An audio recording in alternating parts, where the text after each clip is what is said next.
Today we're going to jump right into things with my favorite run play out of the formation called Halfback Stretch. Now the reason I love this play is because of the unique blocking that we're going to get, pretty much unlike any other run play in the entire game. Now just like PA Power O, the strength of the run is to the outside. This is the run that we can pull off tackle or kick it up to the hole from the middle of the field and pick up some yards from time to time. But when I'm reading the defense, the one thing that I'm looking for is, can I run this play to the outside, just like Power O? And with the defender out here in the flats, it's not really an ideal situation. So it's something that I'm going to stay away from, so just keep that in mind. You know, audible, pick another spot that we can attack the defense. When we're running to the outside with these two particular run plays, Power O and Halfback Stretch, you know, we're going to be facing a lot of different defenses. You know, people are going to try to stop by any means necessary. 3-4, 4-3, nickel, dime, whatever. Because all we're doing is reading a defense, finding the hole, and attacking. So we're going to see lots of different things. So as soon as we see a coverage like this, we audible to Halfback Stretch, and we quick snap. But let's take a look at why the play is actually so effective. So we run the ball to the outside, and we're able to pick up a good amount of yards in practice mode. And if we take a look at the replay, you're actually going to notice that we have 3 defenders that we need to worry about on the right side of the field. We have 4 blockers, 63, 76, 47, and 87. So 4 against 3. Good numbers, right? Well, the reality is that we actually have 5 on 3. Because every single time, our center is going to help over on the defensive tackle on the right side of the field. And we're going to get a double team, pretty much ensuring that neither of those defensive line players are ever going to be able to make a play on the ball carrier.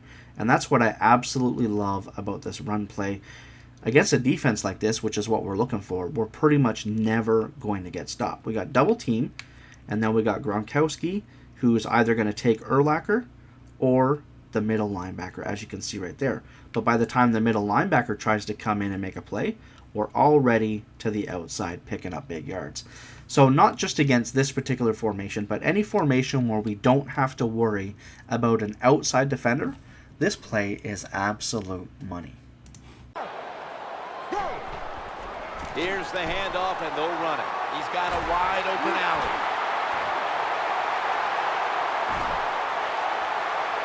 Runs to daylight. So he is changing the play to the receivers by giving him hand signals. Bringing the play to an end. Right in formation. Looks like they're in press coverage here. Puts up 6. You got advantage of, look at the hand signals he's given to the receiver outside. They bring him to the turf. They don't even think about run because they're not tough enough to get it. No stopping them now. The quarterback mixing things up at the line of scrimmage. Will go ground. Touchdown. Heads to the line for the 7th play of the drive. Running back gets it on the handoff. Touchdown. That'll be close. First down. And they'll give it to Jamal Charles. He's got some daylight.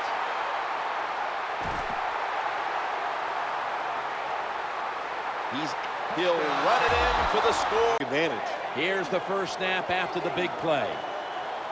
1st and 10. To the ground here. And here he goes. And that's a touch. Changing the play to the receivers by giving them hand signals. 1st and 10. Here's the handoff to Adrian Peterson. He's got a little bit of daylight here.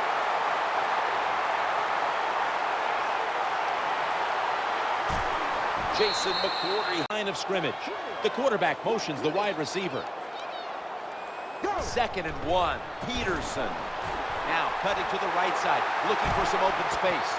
And back, mixing things up at the line of scrimmage. Staying on the ground. Tackled down at 1st and 10. Chris Johnson takes the handoff. He steps out. Because we talked about a lot of the different route combinations that go with each of our over-effective routes, we're going to keep things very brief this time around. So next we're going to look at one of the very few plays that carried over from Madden 12, one of my favorite routes, PAY drag. So if we take a look at the play, it really doesn't look like anything fancy. So we're just going to go ahead and set up our route combinations as mentioned, blocking the running back, RB on a drag, A on a fade, or you can mix it up between A and B, fade and drag. Now, the money route that we're looking at is X. I absolutely love this route last year, love it this year. So the only thing that we want to do is, what are we going to do with B? Well, we can do a double drag. That's something that's not too bad. The only thing we don't want to do, okay, you might be able to do a zig route if you feel comfortable running that route. We just don't want to do anything that's going to interfere with our X route, okay?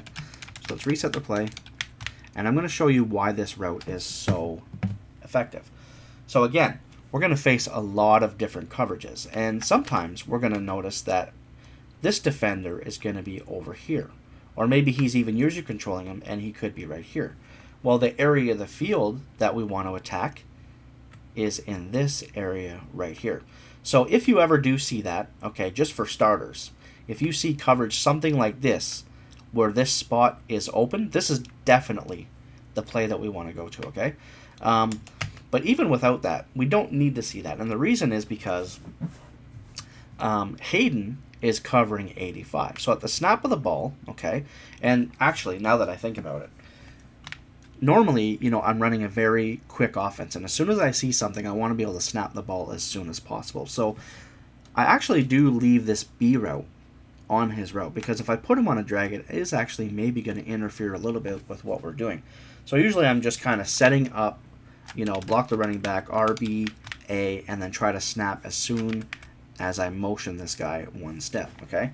So let's just make sure that we're always going to keep him on B, the B route on the route that he's on. And I'm just realizing that this is what I do, because what's happening here is if we have Hayden over in this area of the field, this B route is going to carry this defender a couple steps to the outside, because Hayden is covering B and Jennings is covering Welker, and Welker is going to come up through the middle here. So there's going to be a little bit of a switch or a little bit of confusion that we're going to see, okay?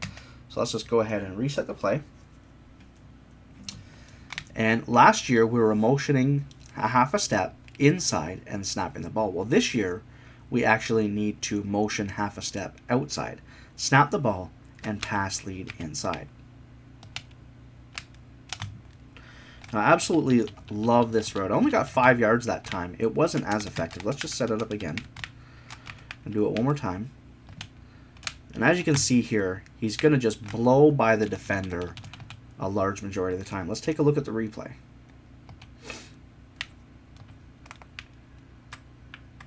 So we just motioned him a half a step. As soon as we see our receiver move, we want to snap the ball. See how he just fakes out the defender every single time? Just right up the middle. We need to pass lead to the inside, and it's going to be an easy 10 to 15 yards. And again, things like if there's no safety deep, I've gotten touchdowns using this, but it's something that we're going to do just to pick up a big chunk of yards. So again, if we do see that area of the field as something that is not being covered, okay, this is a must go-to play. Otherwise, we can still get really effective by motioning a half a step, pass lead inside, okay? So again, something very simple. In part one, I showed you some of my favorite pass plays. Some of the routes looked really fancy and things like that. The rest of the way, it's just easy routes that are overly effective, okay? So just pick your spots. That's the only thing that I need to preach, really.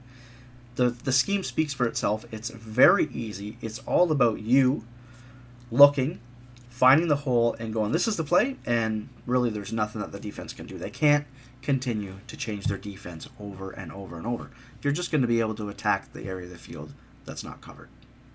Look at the hand signals he's given to the receiver outside. First down and 10. Jake Locker down the field. It's now second down and 2. Jim, look at that. The defensive line all shifting down inside. Good job by the defense, all shifting inside. Touchdown. Why he was tackled. 3rd and 9. Looking for a receiver on the left side here. Excellent starting point. Now 1st and 10. He'll fire it out to the left. Touchdown. First down and 10.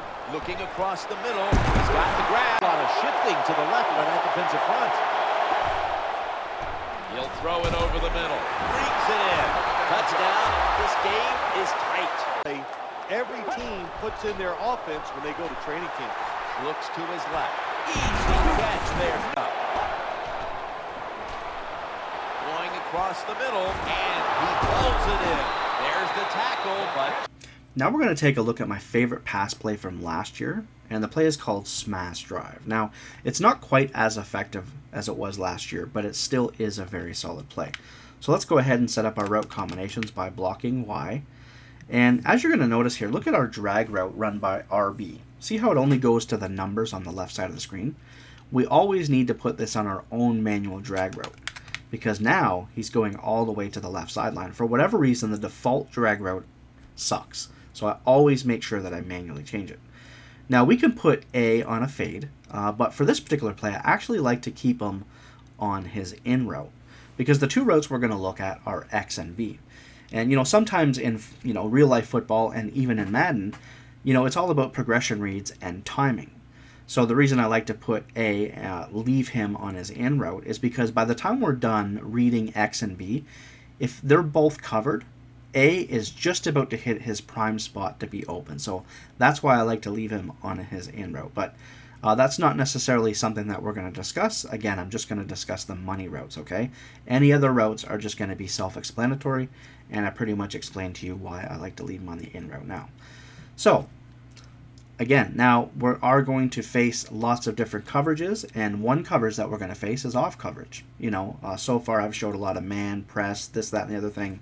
But we will see people calling cover ones, lots of different coverages that our defenders are going to be playing off. So let's just go ahead and snap the ball. What we're going to do is we're going to stare down X and B. If you followed me in the past, you'll notice that, like say the play Seattle for NCAA and Madden, I talk a lot about just staring down two wide receivers. And the reason I do that is because sometimes there's two routes that are side by side, right in the same area of the field, where one is going to get open versus man and one's going to get open versus zone almost all the time. So really, if we stare them down, it's not that big of a deal. We're just going to look. As soon as we decide what route's going to be the one that's open, that's when we throw the ball.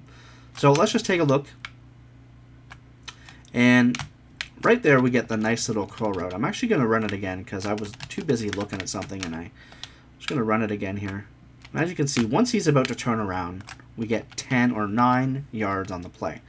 So really, it's just about what route can we get open. And because nobody comes down to play the flats, okay, that's when this route is just going to be money. He's just going to sit down just like a curl route, and we're just going to hit that all day. All day, all day, all day, until they change up their defense and put somebody in the flat. Now, let's just say that they do put somebody in the flat, like a cover 3, okay? We're going to put RB on drag, blah, blah, blah. And we're going to take a look at our progression. And then we're going to pass lead to the outside and hit Brandon Lloyd. Now, this is a little bit more of a loose coverage. We don't really have anyone blanketing Brandon Lloyd here. But one thing that I will say, just a little bit of tidbit information, is I was kind of holding off on this route a lot of times when I was seeing coverage that was a little bit too tight. He would run his route, and I would see like a few guys in his area, and I'd be a little bit afraid. Now, here that's not the case. I mean, he's wide open. But even if the coverage does look tight, I just love this corner route. Just the way that he cuts off, and he doesn't continue to go upfield. See, he kind of does like an out route. It's not really your true corner in a sense. So if we pass lead to the outside, we're just going to be able to undercut that coverage and get open for however many yards. We got about 13, 14 yards on that play. Oh, no, sorry, 15 yards on that play. And I absolutely love this route combination. If there's no flat zone, we're just going to hit this guy underneath. And if there is, that's going to allow the corner to get wide open. And as I said, as soon as both of our reads are done, let's just say he's covered, that's when this route is in its prime spot that we can throw. So really, I just love this play all around. I do love to call it mostly versus off coverage, but really you don't have to. If you just feel like they're leaving that area of the field open, it's not a big deal. Now, the other, let's see here, yeah.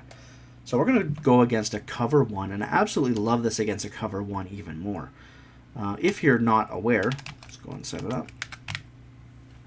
When we have defenders covering, like playing off coverage and covering slot receivers, like I'm looking at this and I'm trying to decide whether it's man or zone.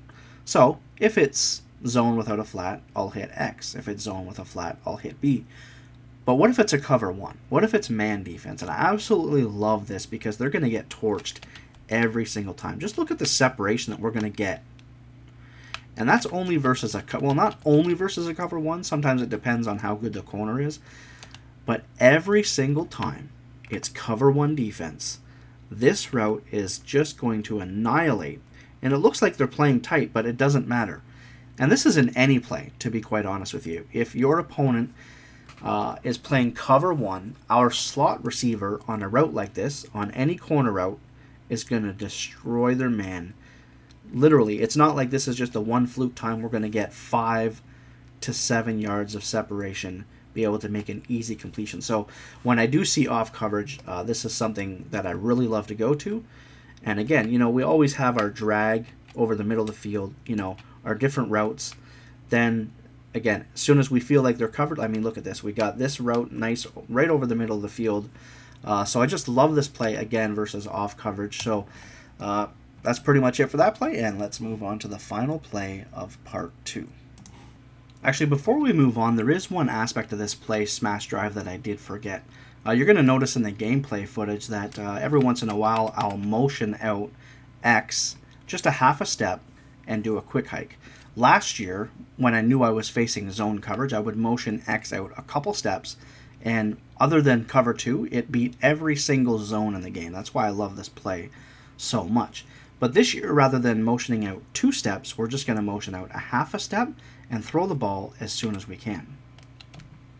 Now, the reason I like it is because, as you can see, we're catching the ball in stride.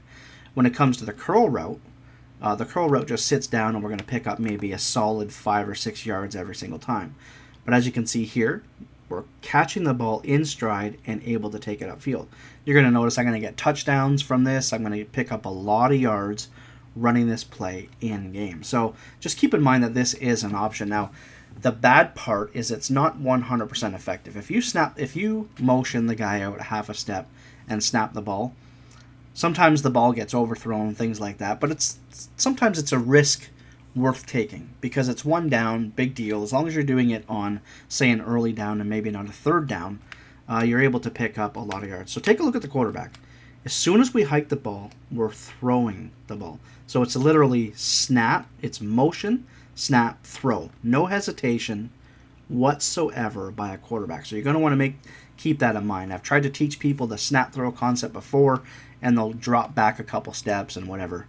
You cannot drop back. As soon as you press the hike button, you're also going to want to press the throw button immediately right after and pick up a lot of yards. So again, this is just something that I didn't want you guys to forget about because it is a way to pick up a lot of yards. And we'll move on to the next play. Steps back to throw. And he wants to throw it across the middle. Perfectly thrown. Staying with the passing game on first down. He'll fire it out to the left. The margin is increased. 4th down and the lead to pick up 2. That's a pass all the way. And that tackle. You win the war by running the football. Great job by the offensive line that time. Tackle down right around the purpose. 2nd and 8. Perfectly thrown. Knocked out of bounds. Look at the hand signals he's given to the receiver outside. Shove to the sideline. 2nd down and 10. Eyeing that left side. That reception picks up the 1st down. Touch. Take advantage of. Look at the hand signals he's given to the receiver outside. Looking for a receiver on the left side here. Another drink of water, having a little oxygen, the fan blowing on him. It's nice this time of day to be a defender. Gains 17. Team's attention here. This is a 5-step drop back. Squeezes it into cover. Now 1st and 10. Throwing now to his left. Tennessee. quarterback drops back, looking for a receiver on the left side here. Attention here. 2nd and 11. He'll fire it out to the left. Makes the... This is a time when the quarterback has to manage the clock, has to be very careful. Trailing, needing points to get back into this one. The line of scrimmage. It's a throw all the way. And the reception all alone. You know, I didn't see these throws when he was at Florida State, but he comes to the Minnesota Vikings. Now I'm seeing like watch the guy fired down the field. Something in his defense he wants to take advantage of. Look at the hand signals he's giving to the receiver outside. And he's brought to the ground. You fake it, you throw it down the field. That's about as easy as it gets. And they tackle him down. Defensive line noticed something. They're all shifting to the left. The quarterback throws the pass. Tackled down. Next, we're going to take a look at the play called PA pit crosses. Now, there isn't any route in this formation that I do, or in this play, that I do think is overly effective. I just love the play as a whole. Let's go ahead and set it up. If we do our route combinations like normal by blocking Y, putting RB on a drag and A on a fade, this play, just as a whole, right here with all 4 of these routes, is I feel like it's absolutely money. There's always going to be someone open. I've even played games literally just running this play all game long because I just love what it has to offer. Now, the B route on the left side of the screen, I wouldn't call it an over-effective route, but I will say that it's the route that I hit the most on this play. So let's just go ahead and snap the ball and look at what this play has to offer. So we look for B, okay, he gets covered. And we just love this drag underneath against zone and man defense. Oops. So go ahead and set up the play, and you're always going to get a different result, even if it's the same, man-to-man defense. Just love that route over the middle. He doesn't always get open, but he really does a good job of torching, and I do mean torching. You'll see in the gameplay footage any kind of coverage. Now, this just happens to be a stock man defense that we're running this play against over and over. But you're going to see in the gameplay footage, whether it's man, zone, whatever, a lot of the times he's just going to torch this defender. I mean, just look at this. Look at this. This is ridiculous. He gets turned around like he has no clue where he's going, tries to I don't even know what's going on, and just leaving him wide open for a huge gain. And you will see that in the gameplay footage. So, again, nothing really too fancy in part 2, okay? But just because it's not fancy doesn't mean it's not effective. I know a lot of people like to see the eye candy and the things like the wow factor and whatever. This play doesn't necessarily have that. A lot of these routes I've shown you today don't necessarily have that.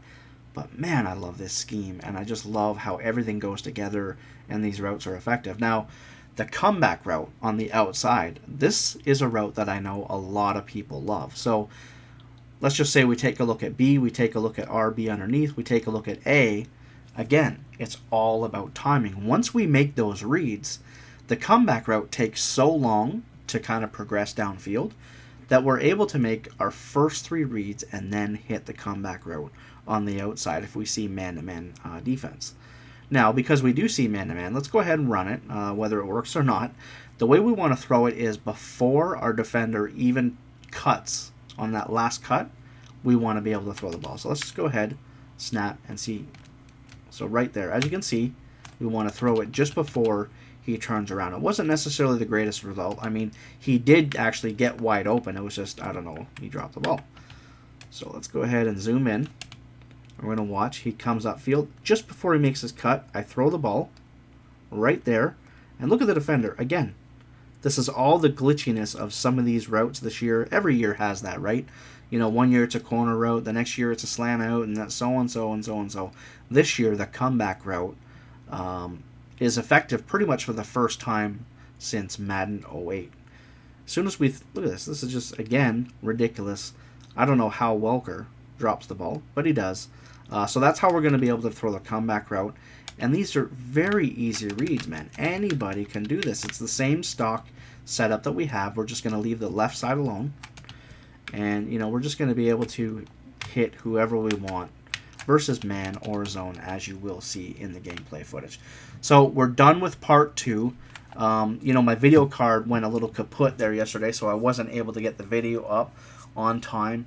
Maybe I rushed this video. Maybe I didn't necessarily do the greatest job of explaining things.